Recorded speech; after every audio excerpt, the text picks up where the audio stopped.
The right-hand side of this equation is not equal to 0.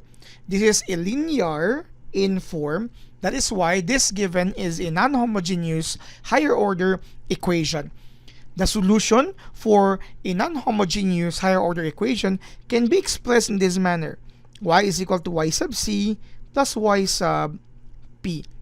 Now, y sub c is actually the similar process on solving homogeneous equation. We call this now complementary solution of the equation if our g of x here is equal to 0. But since it's not, that's why we have two forms here to be added.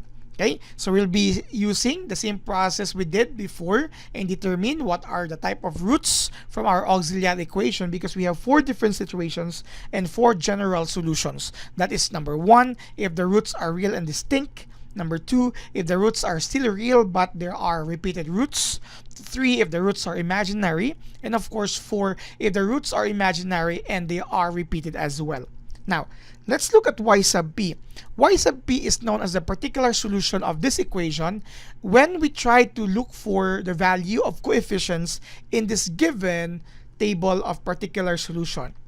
Since our g of x is linear, then we are going to use here the second on this table. Hence, we will have y sub p is equal to ax plus b. This ax plus b will have an exact value later, so we're going to solve for a and b coefficients later after we are done with our y sub c. So again, in solving for y sub c, we're going to use the same processes involving the solution of homogeneous equations. That is because our g of x is 0. It's not here, but the process for y sub c follows that. That would mean our given equation here, when expressed into an equation with differential operator d, will be in this form: d squared plus 2 and times y is equal to 0. Hence, its auxiliary equation is m squared plus 2 equal to 0.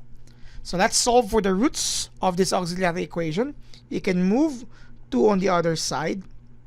Once you take the root of both sides, you will have plus minus the square root of negative 2. Let me move it here. M is equal to plus minus. You can structure it this manner: square root of 2 and then square root of negative 1. So you will have your m is equal to plus minus square root of 2i. In short, the roots of our given auxiliary equation are imaginary. In following the general formula for imaginary, a plus minus bi, our a here is 0 because we don't have our first coefficient here, but our b is square root of 2. We need this because the solution for our y sub c, since the roots are imaginary, we'll have this form here. Let me rewrite it here at the bottom for more space. So this is our solution here. So y sub c, you have e to the power of ax. We have already our a here, times c sub 1 cosine bx, that's our b, plus c sub 2 sine of bx. Okay? So simply plug in the values of a and b.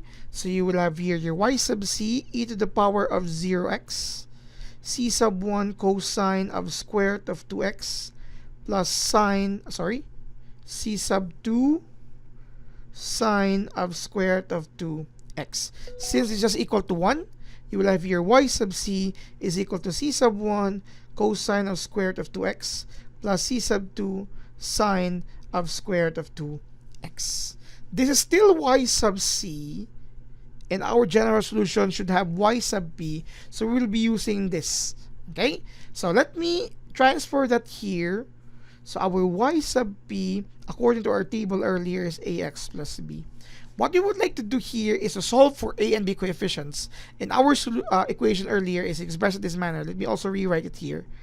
Plus 2y is equal to 8x plus 5. Yeah, plus 5. Since our degree of our differential equation is 2. So let's also come up with the second order derivative of y sub b. So your first derivative is derivative of this linear form. So it's just a plus derivative of b is 0. So it's okay to have it like that. Then your double prime is just 0 because that's the derivative of constant a. We will be using that because our equation supposedly is in this form. We will be substituting double prime here, y for here because we don't have y prime, and solve for a and b later on as we equate it to 8x plus 5. So this is how it will look like. So you will have y double prime of b plus 2y sub b is equal to 8x plus 5. Okay, so we are now solving for y sub b here. Okay, so you will have 0 plus 2 times ax plus b, because that's our y sub b here, okay, is equal to 8x plus 5. So you will have 2ax plus 2b is equal to 8x plus 5. For this to be an equality, the term with x should be equal and the constant should also be equal. Hence, you will have these two forms. 2ax is equal to 8x and 2b must be equal to 5. Okay? So for a, dividing both sides by 2x, you will get a which is equal to 4. Okay? Then, dividing both sides for our b here, our b is just equal to 5 halves.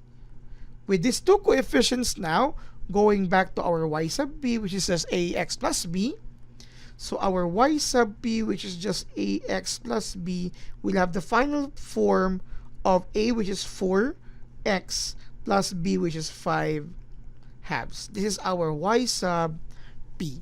So we have y sub b now. We also have y sub c earlier.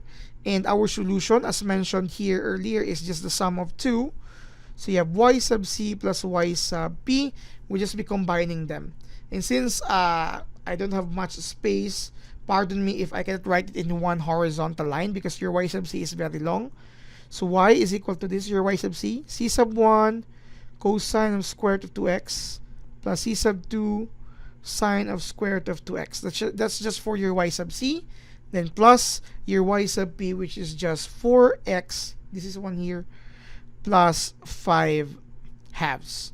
So all in all, this is the solution for this given equation. We have y is equal to c sub 1 cosine of square root of 2x plus c sub 2 sine of square root of 2x. Take note, the square root of 2x were result of the general solution for situations where the roots of the auxiliary equation are imaginary. And then for your y sub b, we had this value when we solved a and b coefficients earlier.